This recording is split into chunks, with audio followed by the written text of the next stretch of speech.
Hey Trailblazers, ever wonder how to integrate the power of prompt template with a simple REST API call?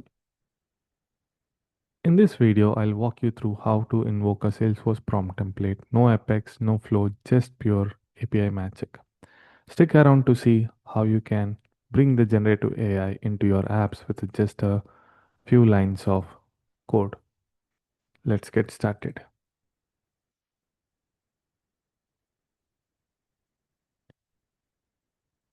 In case if you have not checked out our previous video on how to build a Flex template, feel free to check it out. I'll leave an I button on the top right corner. Feel free to check out the video. In the previous video, we have created an account summary prompt template. What it does is it basically takes the account name, summarizes the number of cases that are there. It will highlight what are the three best steps, next steps that we can do, what are the most recent case summary, common issues slash patterns, suggest the next suggested actions. So this is what this prompt template would do. It would basically pick up the account that has been provided as an input here. Now what we are going to do is we are going to invoke this prompt template using a REST API.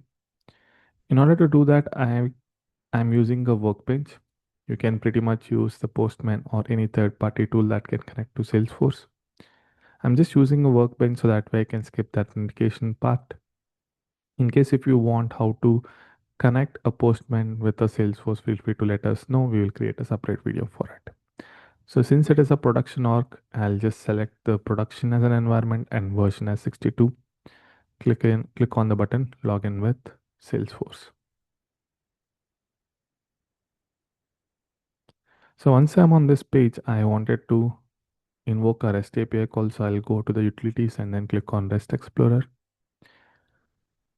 Now, a couple of things that we need to know. The call that we are making to this Flex template is a post call. So that means we need to have a body and we need to know the URL as well. So in order to get the URL, I'll just quickly go and grab the URL.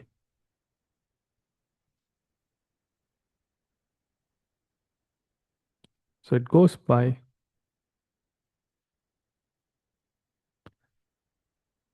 Einstein prompt template name, and the generations.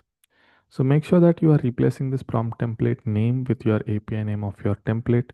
So I'll just go and grab that. So how can you do that? You click on the settings on here, go to the overview section on your template. It is not just for a Flex template. You can do it for any template for that matter. So grab the API name here. So that is your prompt template developer name. So feel free to go here and replace it. And now we are done with the URL. We know what is the endpoint in here. We need to grab the body. So let's go ahead and grab the body as well. So I'll be sharing the endpoint format and as well as the body in the description. Feel free to check it out from there.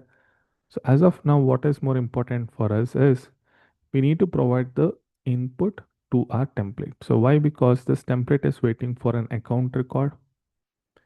So hence we need to make sure that we are passing that value to this body so that way it will send as a request to the Flex template. So what is more important here is we need to change the parameters here. We are not sending a property, we are sending a account. So I'll just update it. And the value here is we need to pass on account ID. So I'll just go ahead and grab an account ID here. So I'll just grab the account ID of an omega.inc. So this is the same record that we have used for testing our Flex template. So I'm using the same thing so that we can compare the results. So what I've done here is I've said the input that I'm trying to pass is an account variable and the value to that is an ID. So that way the Salesforce would be able to recognize the account that I'm passing. Now, if I go back to the template, few things that you would notice is I don't need to pass the value to this input account.name as a variable, not even the related list. All I need to pass is the variable that I've set here. And the way to identify an account is by passing an ID. That is all it takes. And rest all will be taken care by Salesforce. So I'll go ahead and quickly click on execute to see if there are any errors, or if everything goes fine, we should be able to see the results. Now we got an error saying that cannot invoke a Einstein GPT shared model Gen AI prompt template version get record. So this is an expected error. The reason being, if I go back to my template, I have not activated it. The reason why you would get this error with say version, it is pretty much because of not active version, not having an active version of the template that you are requesting for. So I'll quickly activate this template. Now, if I click on execute, you should be seeing an output this time.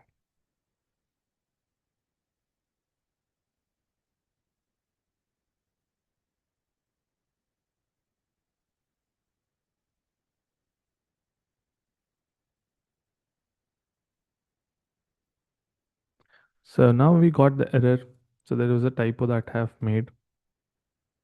The variable that I have is an account and I've passed it as an capital. So make sure that it is case sensitive and it is following the format that has been presented in your flex template. So once I've fixed it, so I was able to get a response. So if I go ahead and click on expand all in here to see what is the content in each of the section, this is more interesting for us. So the content that I have as a response message is this section, which says most recent cases. So this is the case number, and the other details that we have asked is what is the common pattern that observed. So this is the common pattern that has been observed. And last but not the least, suggest the next action. So this is the section that we have. So this is the exact response that we also have in here. So if I go ahead and quickly click on preview,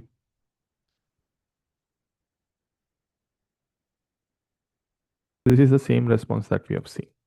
So whether it is from a REST call or from the prompt template itself, we are getting the same output and you can utilize it using the response message from the REST API call. So that is all for this video. Hope you have liked it. If you have liked it, feel free to subscribe for more such videos. Until the next video, bye for now.